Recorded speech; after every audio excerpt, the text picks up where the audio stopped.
Congress party ने आखिरकार RJD नेता तेजस्वी यादव को मुख्यमंत्री फेस घोषित कर दिया।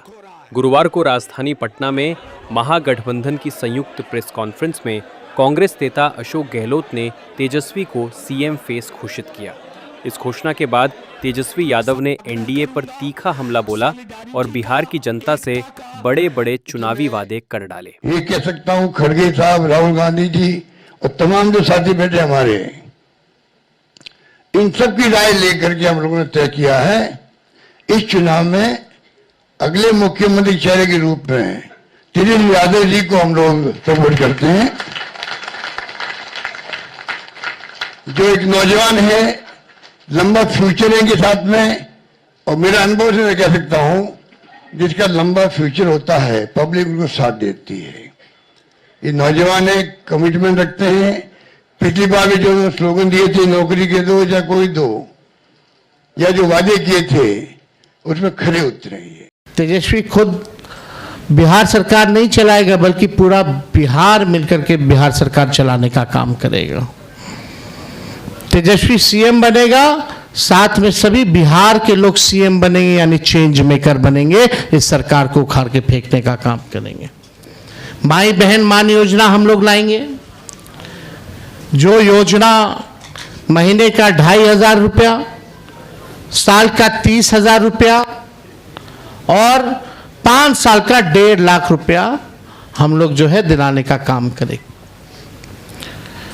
बिजली की बात की, गैस सिलेंडर जो है 500 रुपया किया जाएगा। और हमने कल 1-2 बड़े घोषणाएं की हैं और वो लागू होगा।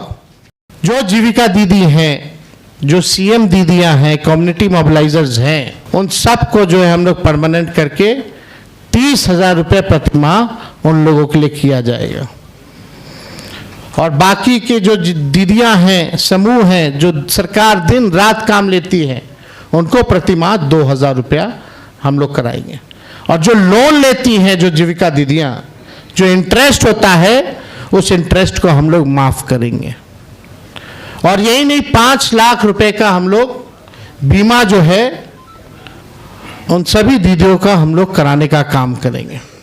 और आप देख लीजिए, जो भी जनता दल यूनाइटेड में जो नेता हैं, नीतीश जी के खराब सेहत का वो चेहरे का इस्तेमाल करके 3-4 नेता जो भाजपा के लिए ही काम कर रहे हैं, जो जनता दल यूनाइटेड को खत्म करने में लगे हैं, अब चुनाव के बाद जनता दल यूनाइटेड को भी ये लोग खत्म कर देंगे, दल नहीं रहेंगे। यानी आप मान के चलिए कि नीतीश कुमार जी का ये आखिरी चुनाव है।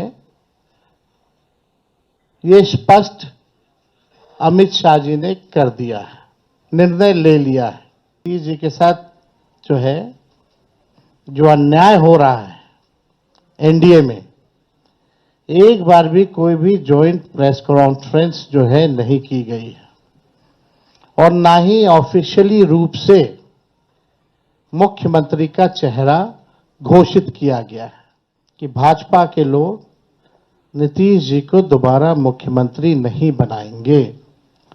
और इस पे और किसी ने मुहर नहीं लगाया है, बल्कि अमित शाह जी ने एक बार नहीं कई बार इस बात को बोला है कि विधायक दल की जो संख्या होगी वो तय करेगा।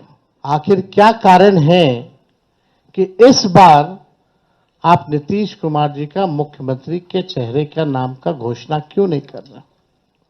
भ्रष्टाचार ब्लॉक थाना चले जाइए, बिना भ्रष्टाचार के, बिना घूस दिए हुए कोई काम नहीं हो रहा। चारों तरफ से अफसरशाही लागू है। जनप्रतिनिधियों की भी पूछ नहीं है, मंत्रियों की भी पूछ नहीं है।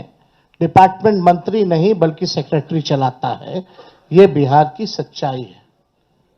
अभी 70,000 करोड़ का घोटाला आया सीएजी की रिपोर्ट में, कोई हिसाब किताब नहीं। एक बार नहीं कई बार पेपर लीक हुए, किसी पे कार्रवाई नहीं की गई। कितने बड़े से बड़े घटनाएं हुए बिहार में, सृजन घोटाला हुआ, बालिका गृहकांड हुआ, कोई गिरफ्तार नहीं, कुछ भी नहीं। लगातार घोटाले पे घोटाला हो रहा है। चूहा बांध काट दे रहा है तो बांध गिर जा रहा है, चूहा पुल गिरा देता है काट के, चूहा करोड़ों लीटर शराब पी जाता है थाना में, कोई हिसाब किताब नहीं। कहीं न्याय लोगों को नहीं मिल रहा। जो स्थिति बिहार की है, गोलियां चल रही होती है पटना के शहरों पर, बड़े बड़े उद्योगपतियों को, इंडस्ट्रियलिस्ट को। यहीं बगल में आप जहां हम लोग आज बैठे हैं, बगल में खेमका जी की हत्या कर दी जाती है, हाजीपुर में उनके बेटे की 4 साल पहले हत्या कर दी जाती है। मुख्यमंत्री आवास के बाहर गोलियां चलती है, कुछ नहीं होता। हमारे घर के आवास के बाहर गोलियां चली, आज तक कोई नहीं पकड़ा गया। सचिवालय के बाहर गोलियां चलती है, कोई पकड़ा नहीं गया। लगातार अफसरशाही, भ्रष्टाचार, अपराध से लोग परेशान हो चुके हैं।